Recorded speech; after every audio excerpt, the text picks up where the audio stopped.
کرسی ارشاد رب العزت ہے اللہ ولی الذین آمنوا یخرجہم من الظلمات الی النور. اللہ صاحبان ایمان کا ولی ہے، سرپرست ہے.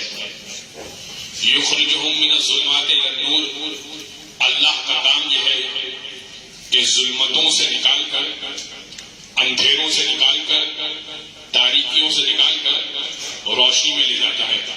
یخرجہم من الظلمات الی النور، لفظ اللہ نے استعمال کیا ظلمات جمع کسی کا، توجہ رکھیے گا، لفظ استعمال کیا ظلمات جمع کسی کا. اور جب نور کی بات کی تو الی النور کہا، انوار نہیں کہا. من الظلمات الی النور، اندھیروں سے نکال کر نور کی طرف لے جاتا ہے. والذین کفروا اولیاءہم الطاغوت، اور جن لوگوں نے کفر کیا ان کے بھی سرپرست ہیں، ان کے سرپرست شیاطین ہیں. یخرجونہم من النور الی الظلمات، ان کا کام یہ ہے کہ وہ نور سے نکالتے ہیں، اندھیروں میں لے جاتے ہیں.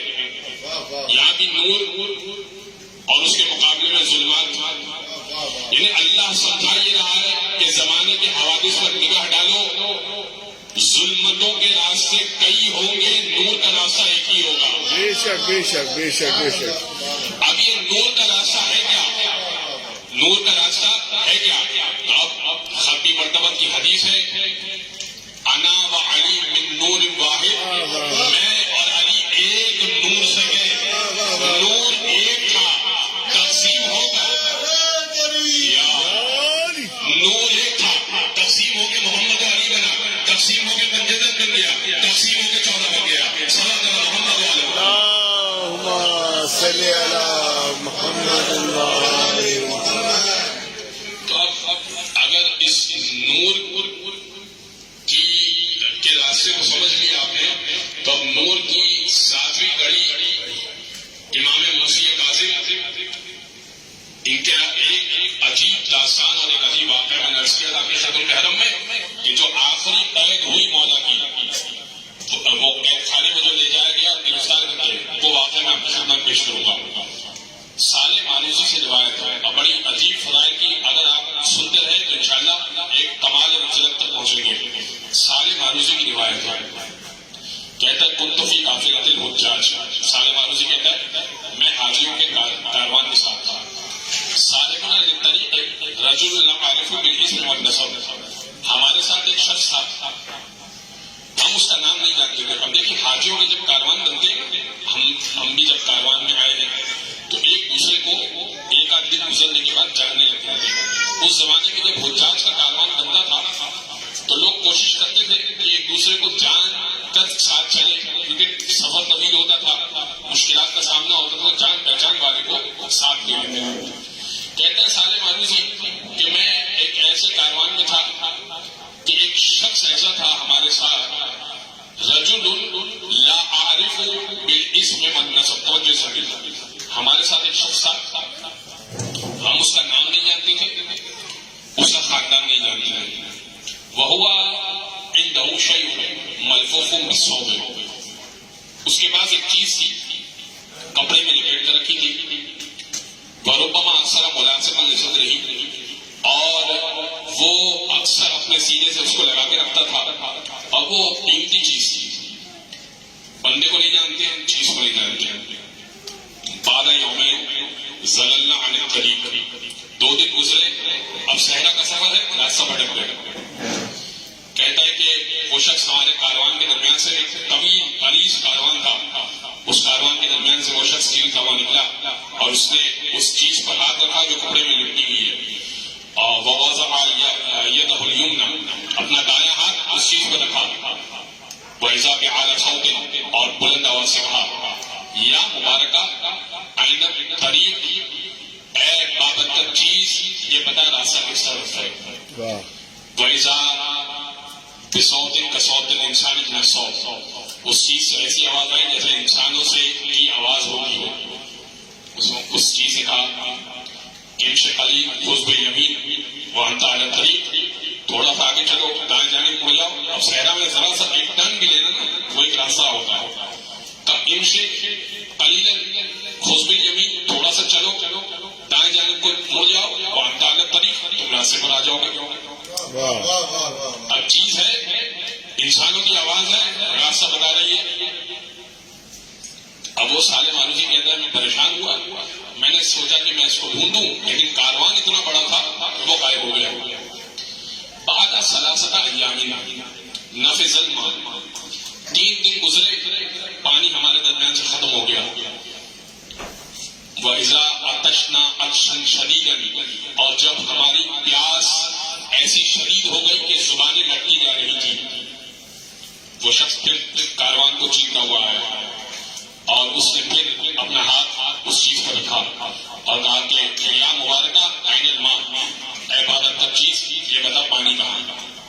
وَإِذَا بِعَارَ صَوْتٍ صوت انسان میں صوت, جیسے کہ انسانوں کی سی آواز آتی ہے اس کپڑے سے آواز آئی, اس چیز وہ چیز جو کپڑے میں لپٹی ہوئی اس سے آواز آئی.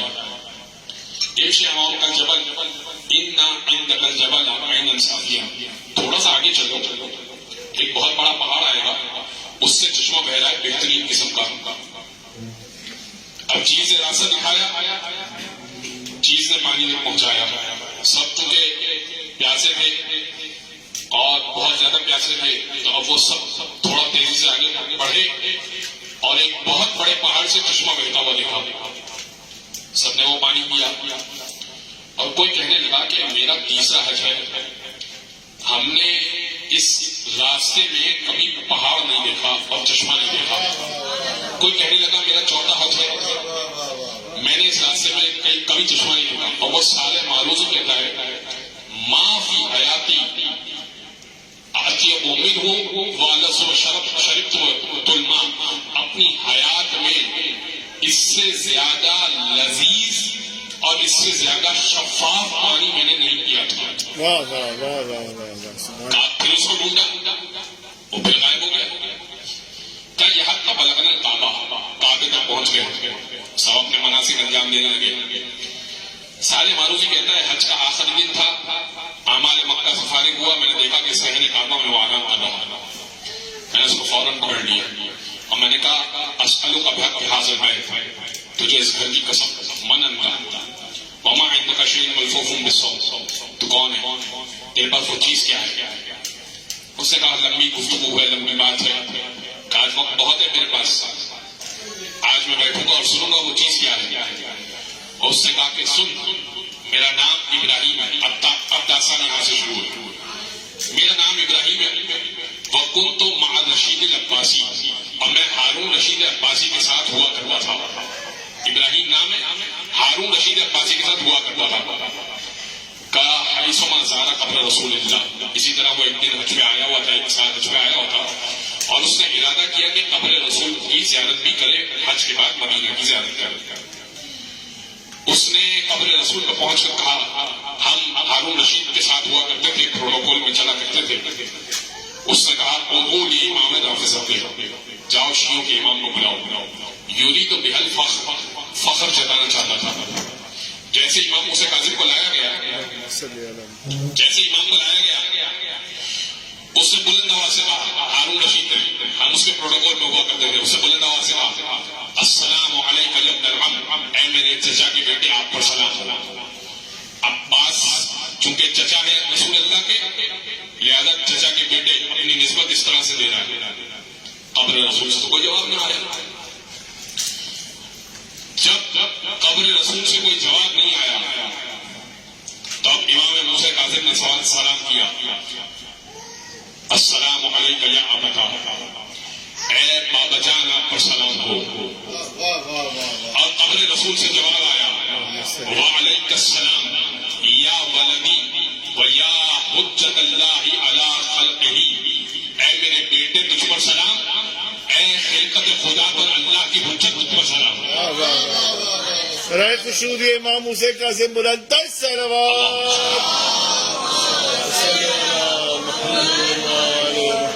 کہتا ہے کہ میں نے اس کے چہرے کو دیکھا, ہارون رشید عباسی کے چہرے کو دیکھا, اس کا چہرہ رات کی تاریکی سے زیادہ سیاہ ہو گیا.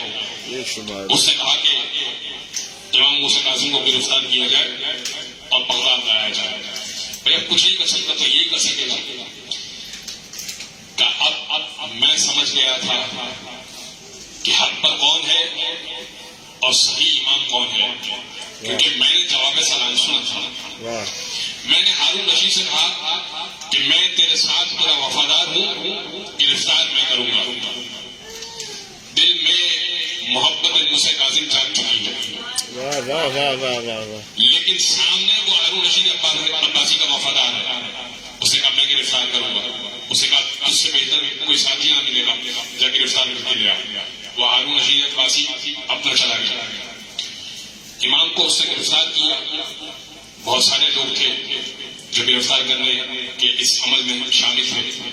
ابراہیم نے یہ ظاہر نہیں کیا امام موسیٰ کاظم پر کہ میں آپ کا موالی بن چکا ہوں.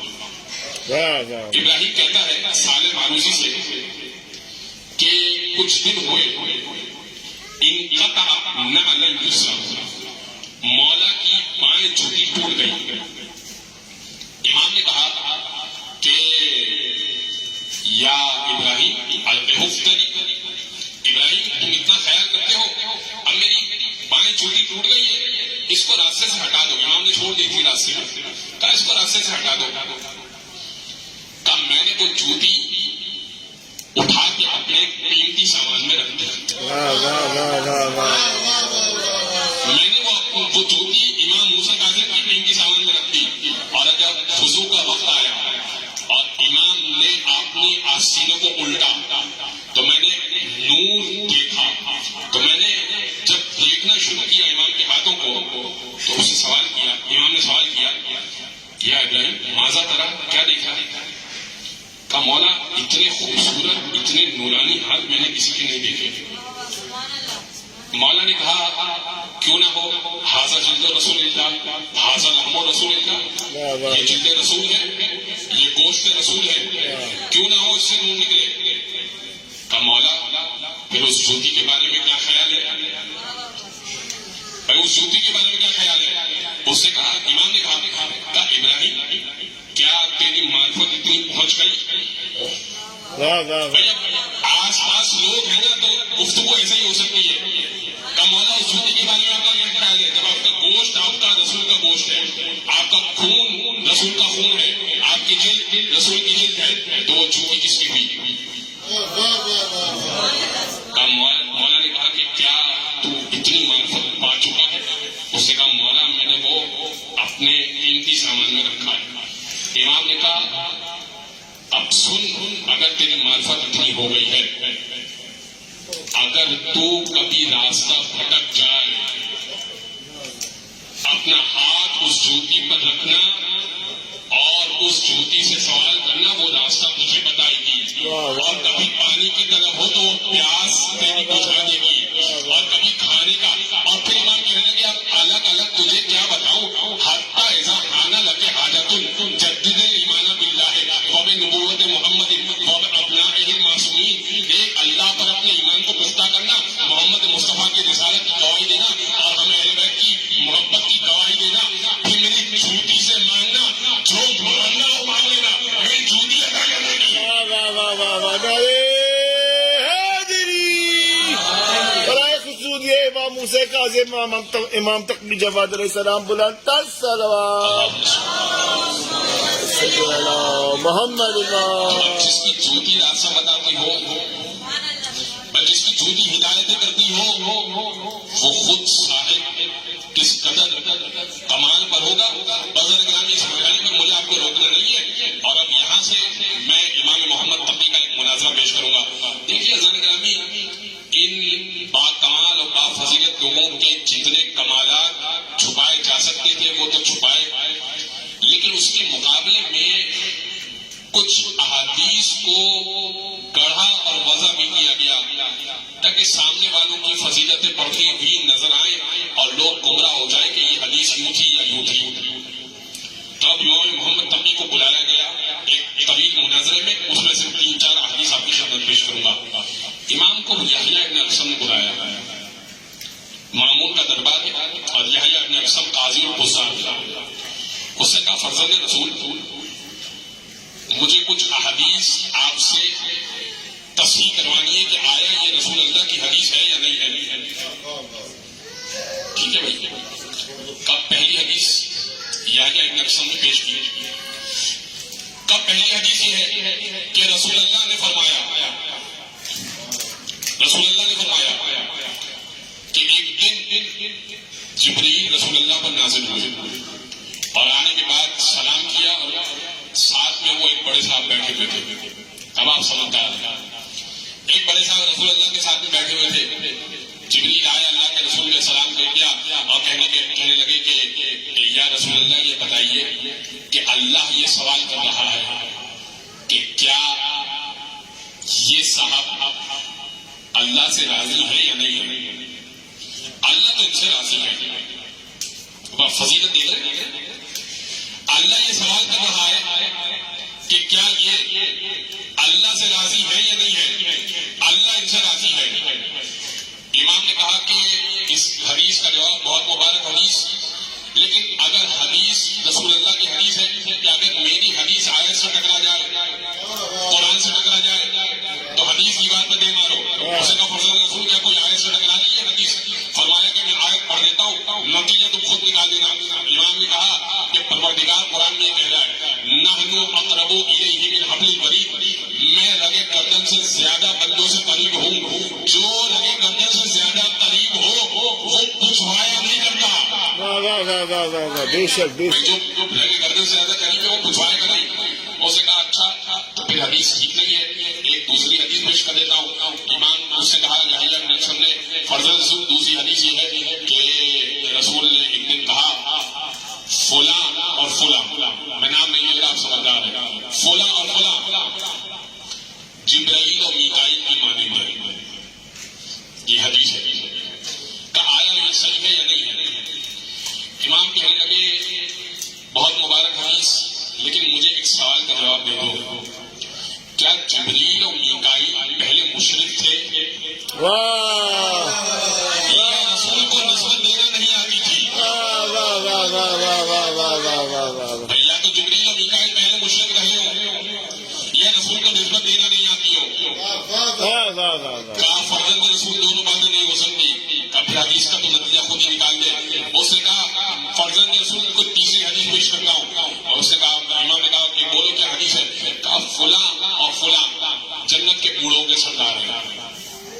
فلاں اور فلاں جنت کے بوڑھوں کے سردار ہیں. امام محمد تقی ایسا جواب دے سکتے. امام کہنے کہ مجھے یہ بتا, بڑھاپا اچھی چیز لگتی ہے تجھے یا بری چیز لگتی ہے؟ اس سے کہا نہیں پسند, جوانی انسان کو پسند ہوتی ہے. اس سے کہا اچھی چیز نہیں ہے. امام نے کہا بڑھاپے میں کیا سب کے بال گر جاتے ہیں؟ کہاں. دانت گر جاتے ہیں؟ کہاں. انسان میں ذوق تاری ہو جاتا ہے؟ بالکل ایسا نہیں. کہ وہ شکل صورت بھی وہ نہیں رہتی؟ بالکل ایسا. کہا اچھی چیز ہے یا بری چیز ہے؟ اس سے کہا بری چیز ہے. امام نے دوسری بات کہی. امام کہنے لگے کیا جنت میں کوئی بری چیز ہوگی؟ کیا جنت میں کوئی بری چیز ہوگی؟ اس سے کہا کہ نہیں فرزند رسول, بری چیز تو جنت میں نہیں ہوگی. کہا بڑھاپا ہے بری چیز اور جنت میں بری چیز ہوگی نہیں, لہذا ہر بوڑھا جوان ہو کے جائے گا. اسی لیے رسول نے یہ نہیں کہا تھا کہ فلاں فلاں جنت کے بوڑھوں کے سردار ہے. یہ کہا تھا الحسن والحسین سید شباب اہل جنہ, حسنین جوانوں کے سردار ہیں. محمد علی محمد صلوات.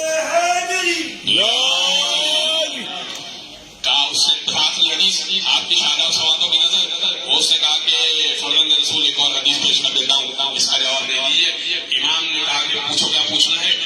اس نے کہا کہ فرزند رسول اللہ نے فرمایا کہ جنت فلاں کے نور سے روشن ہوگی. قاتل صحرا کا نام لیا کہ جنت فلاں کے نور سے روشن ہوگی. کہ یہ حدیث ٹھیک ہے یا نہیں ہے؟ امام کہنے لگے مجھے یہ بتاؤ, عقلی بات کرتا ہوں میں تم سے. کہا مجھے یہ بتاؤ کہ کیا جنت میں انبیاء و مرسلین صالح ہوں گے؟ کہا ہوں گے. کیا سردار انبیاء محمد مصطفیٰ ہوں گے؟ کہا ہوں گے. کیا تمام اوصیاء ہوں گے؟ ہر نبی کا وصی ہے. کیا تمام اوصیاء ہوں گے؟ کہا بالکل ہوں گے. کیا سردار اوصیاء علی ابن ابی طالب ہوں گے؟ کہا وہ بھی ہوں گے. کہا ہم اہل بیت ہوں گے؟ کہا بالکل ہوں گے. کہا عجیب بات ہے, جنت محمد مصطفیٰ کے نور سے تو روشن نہ ہو اور ان کے نور سے روشن ہو جائے. واہ واہ واہ واہ سبحان اللہ سبحان اللہ. بازار گرامی یہ ایسی بے شمار احادیث ہے. انشاءاللہ کربلا میں ساتھ رہا، انشاءاللہ اگر کربلا میں ساتھ رہا تو آپ کی خدمت پیش کریں گے. بس 2 جملے مصائب کی سن لیجئے. آپ رونے کے لیے آئے ہیں، اور وہ یہ کہ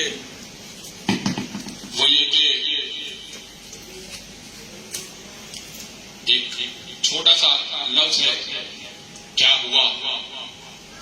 جب کسی کے یہاں فوتگی ہو جاتی ہے تو یا کوئی حادثہ ہو جاتا ہے تو چھوٹا سا لفظ انسان جو کہہ پاتا ہے وہ یہ کہتا ہے کہ کیا ہوا تھا.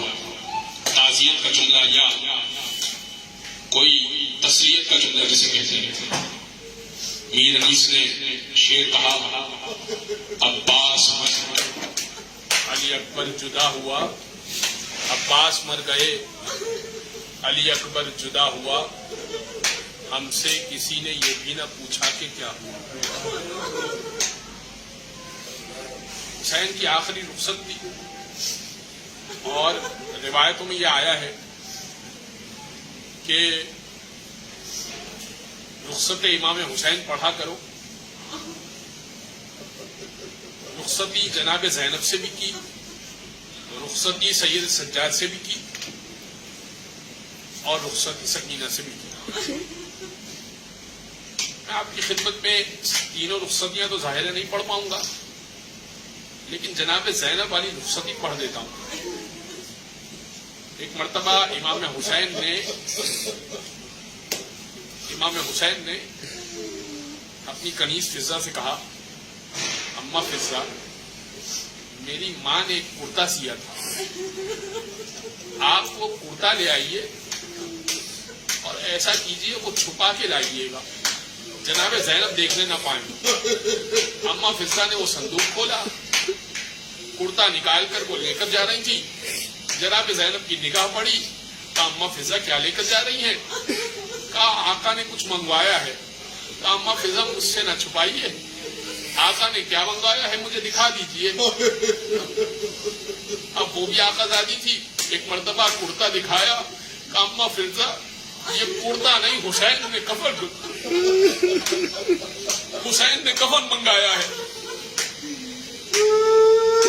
حسین نے لباس کیوں تبدیل کیا؟ آپ نے کبھی سوچا؟ آقا حسین نے آخری وقت میں لباس کیوں تبدیل کیا؟ اپنی ماں کا دیا ہوا لباس کیوں پہنا؟ بھائی وہ لباس اتنا بے ارزش تھا کہ حسین کو یہ یقین تھا کہ لباس پھاڑا نہیں جائے گا، اس لیے آقا نے وہ لباس پہنا کہ کوئی یہ نہ سوچے کہ میری لاش کو برہنہ نہ کرے اور لباس کو تار کرے.